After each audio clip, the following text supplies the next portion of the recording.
Պատմությունը մեզ սովորեցնում է մի բան. չհանձնվող ազգերը հաղթում են,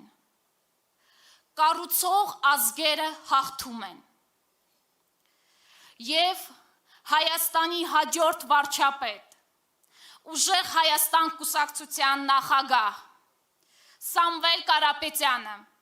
որպես կառուցող և չհանձնվող հայի տեսակ, ամիսներ շարունակ կրելով բազմաթիվ զրկանքներ, գալիս է ապացուցելու, որ ուժեղ խաղաղությունը,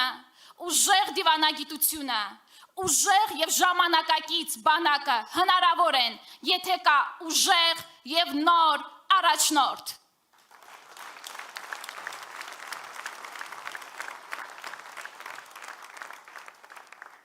Ժամանակն է ուժեղ խաղաղության։ Վաղը ուշ է լինելու։ Հանրահայտ կանոն է։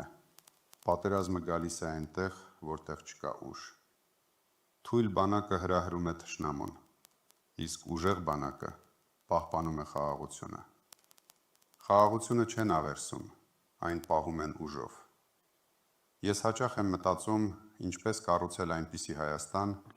որտեղ ծառայության տարիքին հասնելը լինի վստահության, ոչ թե վախի պատճառ։ Մենք մշակել ենք ուժեղ խաղաղություն համակարգային ծրագիր, անվտանգության և դիվանագիտության ոլորտի միջազգային փորձագետների հետ։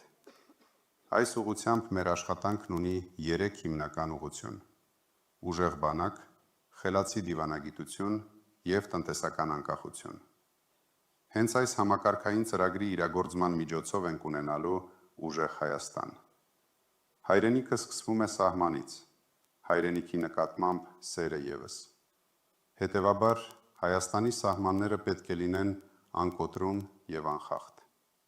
Մշտական հետախուզական համակարգման կենտրոնները, անօդաչու հետախուզությունը և արհեստական բանականության վերլուծությունը հնարավորություն են տալու մեր սահմանները պահել անառիկ, իսկ մեր զինվորներին պաշտպանված։ Հայ ժողովրդին պատուհասած վերջին պատերազմները ցավալիորեն ապացուցեցին, դու չես կարող հաղթել հողի վրա, եթե երկինքդ պաշտպանված չէ։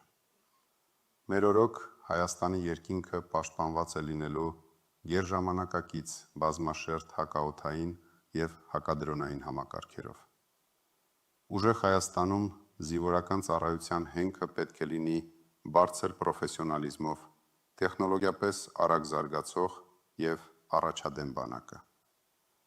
Արժանապատիվ զինծառայությունը և դրանից հետո զինծառայողին արժանավայել կյանքը մեզ համար առաջնահերթություն է։ Հայաստանը կխոսի աշխարհի հետ վստահ, ուժեղի դիրքից։ Մեր արտաքին քաղաքականությունը կլինի պրագմատիկ, հավասարակշռված։ Արևելքի և արևմուտքի միջև մեր վարած բանակցությունները կլինեն հստակ, պահպանելով մեր կարմիր գծերը։ Մենք կշարունակենք երկխոսությունը մեր ռազմավարական գործընկերների հետ, միաժամանակ խորացնելով կապերը այլ գերտերությունների ու երկրների հետ։ 30 տարի բիզնեսում ինքս նախ սովորել և իրացրել եմ հմտություններս բանակցելու ուժերի դիրքերից։ Հաստատել եմ կապեր աշխարհի տարբեր կենտրոններում։ Այդ փորձը ու միջազգային կապերը ծառայեցնելու եմ Հայաստանի արտաքին քաղաքականությանը։ Մեր թիմն արդեն աշխատում է Սփյուռքի հետ, վերածելով հուզական աջակցությունը ռազմավարական գործիքի, միջազգային ազդեցությամբ, ենթակառուցվածքների և երկարաժամկետ ներդրումներով։ Տարածաշրջանի հետ մեր կապերը կհիմնվեն փոխշահավետության սկզբունքի վրա, ոչ թե միակողմանի զիջումների։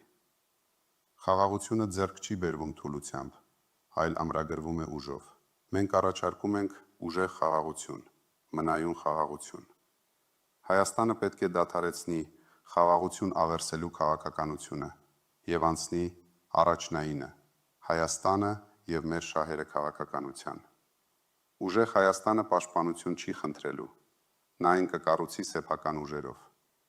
Թույլերը չեն կարող լռեցնել ուժեղներին, Հայաստանը չի կարող լռեցվել, այլևս թույլ չենք լինելու։